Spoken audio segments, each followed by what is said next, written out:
নমস্কাৰ বন্ধু বান্ধৱীসকল, এই মুহূৰ্তত আপোনালোকলৈ লৈ আহিছোঁ এটি গুৰুত্বপূৰ্ণ ভিডিঅ'। অৰুণোদয়ৰ নতুন আবেদন 2024 সংক্ৰান্তত গুৰুত্বপূৰ্ণ জৰুৰী কিছু তথ্য আপোনালোকক শ্বেয়াৰ কৰিব যত্ন কৰিম। অৰুণোদয় আঁচনিৰ প্ৰপত্ৰটো আপুনি 19 তাৰিখৰ পৰা লাভ কৰিব গৈ আছে। আনুষ্ঠানিকভাৱে গোটেই অসমত অৰুণোদয় 3.0 বা 3. তৃতীয় ফেজৰ অৰুণোদয়ৰ তৃতীয়টো ফেজৰ প্ৰপত্ৰ বিতৰণ কৰা হ'ব 19 ছেপ্টেম্বৰৰ পৰা। অৰ্থাৎ আৰু আপোনাৰ হাতত বেছি সময় নাই।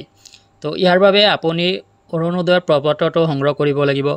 আৰু অৰুণোদয়ৰ প্ৰপত্ৰটো আপুনি সংগ্ৰহ কৰিবলৈ সীমিত এটা সময় পাব, সীমিত প্ৰপত্ৰ পাব। এজন হিতাধিকাৰীৰ বিপৰীতে এটাই প্ৰপত্ৰ থাকিব, যি প্ৰপত্ৰটো অফিচিয়েল ৰেজিষ্টাৰ থাকিব।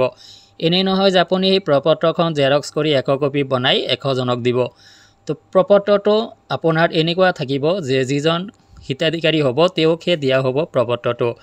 অৰ্থাৎ প্ৰপত্ৰটো সীমিত পৰিমাণে থাকিব, যিমানখিনি প্ৰপত্ৰ থাকিব সিমানখিনিহে হিতাধিকাৰী হ'ব।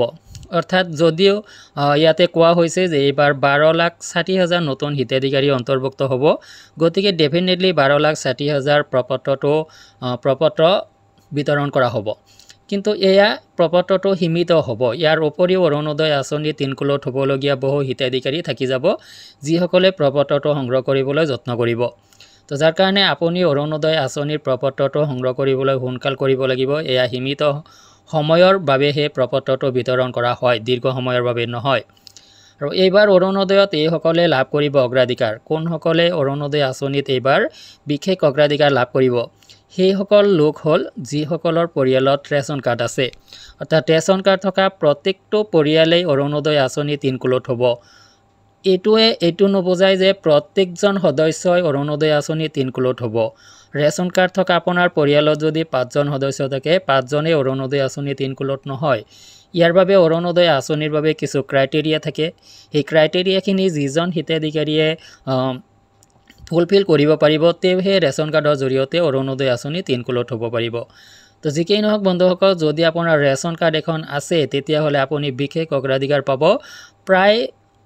প্ৰায়ে আপুনি অৰুণোদয় আঁচনি তিনকুলত হৈ যাব। কোনো ধৰণৰ প্ৰব্লেম যদি নহয়, আপুনি অৰুণোদয় আঁচনিত প্ৰায় খাটাং আপোনাৰ অন্তৰ্ভুক্তিকৰণ। তো যিকেই নহওক বন্ধুসকল, যে আপুনি এখন প্ৰপত্ৰ পালেহে এই প্ৰক্ৰিয়াটোত আগবাঢ়িব পাৰিব। যদি প্ৰপত্ৰটো সংগ্ৰহ কৰিব পৰা নাই, প্ৰপত্ৰটো লাভ কৰা নাই ৰেচন কাৰ্ড থকাৰ পিছতো, তেতিয়াহ'লে কিন্তু আপুনি অৰুণোদয় আঁচনিৰ পৰা বঞ্চিত হ'ব। তো যাৰ কাৰণে আপুনি এখন প্ৰপত্ৰ সংগ্ৰহ কৰক যদি আপোনাৰ ৰেচন কাৰ্ড আছে। যদি ৰেচন কাৰ্ড নাই তথাপি আপুনি প্ৰপত্ৰটো লাভ কৰিব। আপুনি অফিচিয়েল অথৰিটিৰ সৈতে আপুনি যোগাযোগ কৰিব লাগিব। কি ডকুমেণ্টছ তেওঁলোকে বিচাৰে প্ৰপত্ৰটো সংগ্ৰহ কৰিবলৈ, ডকুমেণ্টছখিনি আপুনি লগত লৈ যাব।